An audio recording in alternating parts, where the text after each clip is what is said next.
কলকাতা বিশ্ববিদ্যালয় BA six সেমিস্টারের সকল ছাত্রছাত্রী, তোমাদের যাদের প্রথম সেমিস্টারে হিস্টোরি সাবজেক্টের ওপর সাবলি রয়েছে, অর্থাৎ হিস্টোরি জি অথবা সিসি ওয়ান পেপারে তোমাদের যাদের সাবলি রয়েছে, তোমাদের জন্য আজকের এই ভিডিওটি মোস্ট ইম্পর্ট্যান্ট হতে চলেছে। কারণ আজকের এই ভিডিওটিতে তোমাদের জন্য তোমাদের প্রিভিয়াস ইয়ার 2021 এবং 2019 সালের সম্পূর্ণ এসসিকিউ কোশ্চেনের সমাধান নিয়ে আলোচনা করব। তাই সম্পূর্ণ ভিডিওটি তোমরা দেখবে এবং অবশ্যই এই ভিডিওটি তোমাদের বন্ধুদের কাছে বেশি বেশি করে শেয়ার করে দিও। কোশ্চেনের অ্যান্সারে যাওয়ার আগে তোমাদের যে বিষয়ে বলার ছিল, তোমাদের এই সাবজেক্টের ওপর থেকে সম্পূর্ণ স্টাডি ম্যাটেরিয়াল অর্থাৎ পিডিএফ নোটস রেডি রয়েছে।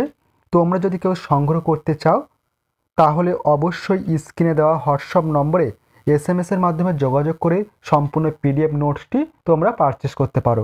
এরপর দেখে নাও তোমাদের সম্পূর্ণ বিগত 2 বছরের কোশ্চেন অ্যান্সার দেখে নাও। পূর্বের ভিডিওগুলিতে আমি তোমাদের 2022 এবং 2020 সালের সম্পূর্ণ এসসিকিউ কোশ্চেনের সমাধান নিয়ে আলোচনা করেছি। তোমরা যারা এখনও পর্যন্ত সেই ভিডিওগুলি দেখোনি, অবশ্যই তোমরা এই চ্যানেলে গিয়ে সেই ভিডিওগুলি দেখে নিও, অবশ্যই তোমরা উপকৃত হবে। এরপর দেখো 2021 সালের সম্পূর্ণ এসসিকিউ কোশ্চেনের সমাধানটি দেখে নাও।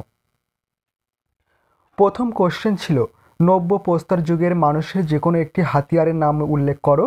উত্তরটি হবে ছুরি, বর্ষা, তীরের ফলা প্রভৃতি।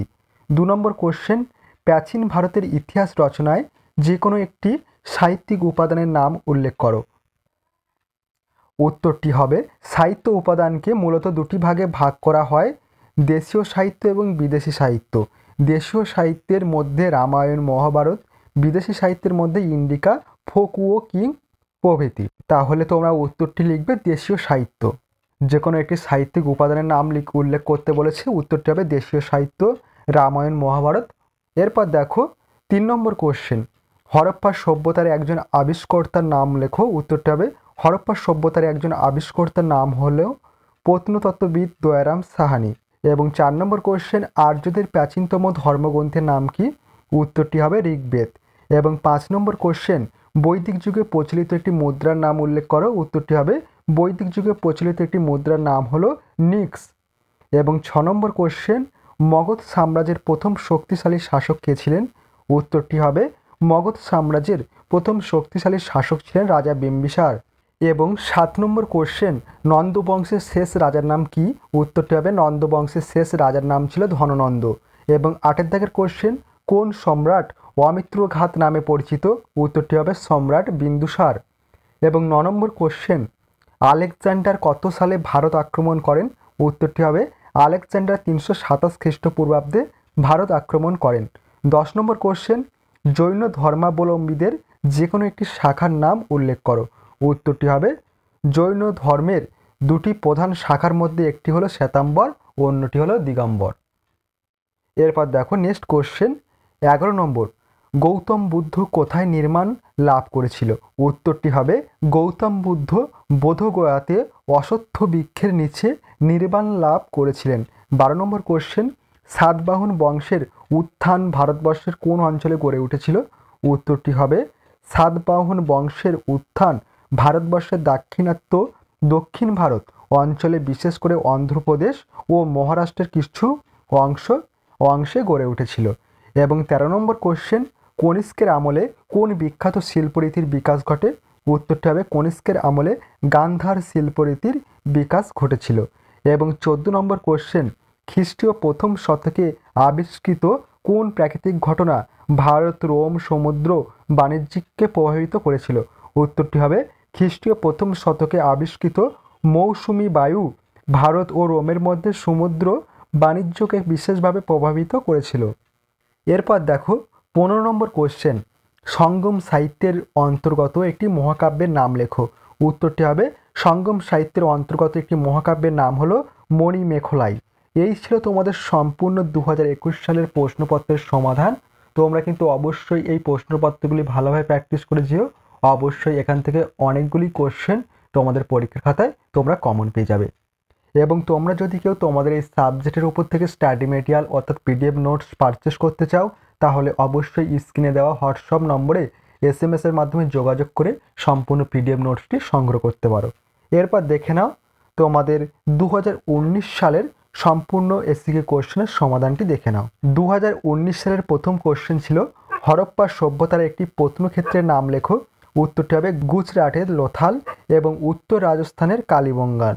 এবং 2 নম্বর কোশ্চেন ঋগ বৈদিক যুগের একজন দেবতার নাম লেখো। উত্তরটি হবে ঋগ বৈদিক যুগের শ্রেষ্ঠ দেবতা ছিলেন ইন্দ্র, এছাড়াও বরুণ অগ্নি ছিল অন্যতম। এবং 3 নম্বর কোশ্চেন ঋগ বৈদিক যুগের একটি গণপ্রতিনিধিত্বমূলক প্রতিষ্ঠানের নাম লেখো। উত্তরটি হবে সভা ও সমিতি।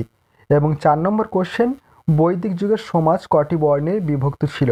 উত্তরটি হবে 4টি বর্ণে বিভক্ত ছিল, ব্রাহ্মণ, ক্ষত্রিয়, বৈশ্য এবং শূদ্র। 5 নম্বর কোশ্চেন দ্বিতীয় বৌদ্ধ সঙ্গীতি কোথায় আহুত হয়েছিল। উত্তরটি হবে দ্বিতীয় বৌদ্ধ সঙ্গীতি বৈশালীতে আহুত হয়েছিল। 6 নম্বর অর্থশাস্ত্রের রচয়িতাকে। উত্তর হবে কৌটিল্য বা চাণক্য অর্থশাস্ত্রের রচনা করেছিলেন। এবং 7 নম্বর কোশ্চেন খ্রিস্টপূর্ব 6ষ্ঠ শতকে ভারতের মহাজনপদের সংখ্যা কটি ছিল। উত্তরটি হবে 16টি মহাজনপদ ছিল, যাদেরকে বলা হতো ষোড়শ মহাজনপদ, যেগুলির মধ্যে অন্যতম ছিল মগধ।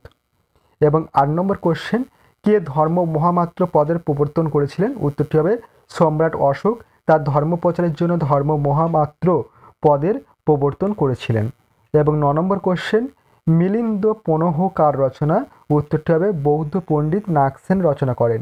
10 নম্বর কোশ্চেন মৌর্য শাসক অশোক কি উপাধি গ্রহণ করেছিলেন। উত্তরটি হবে অমিত্রাঘাত, যার অর্থ শত্রু বিনাশকারী। 11 নম্বর কোশ্চেন নাসিক প্রশস্তিতে কার কৃতিত্বের কথা বলা হয়েছে।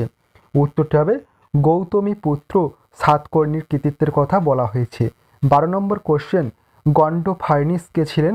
উত্তরটি হবে পার্থিয়ান বংশের শ্রেষ্ঠ সম্রাট ছিলেন গন্ডোফার্নিস। এবং 13 নম্বর কোশ্চেন সাতবাহনদের রাজধানী কোথায় ছিল। উত্তরটি হবে গোদাবরী নদীর তীরে প্রতিষ্ঠান নামক স্থানে সাতবাহনদের রাজধানী ছিল। এবং 14 নম্বর কোশ্চেন কনিষ্ক কবে সিংহাসনে আরোহণ করেন।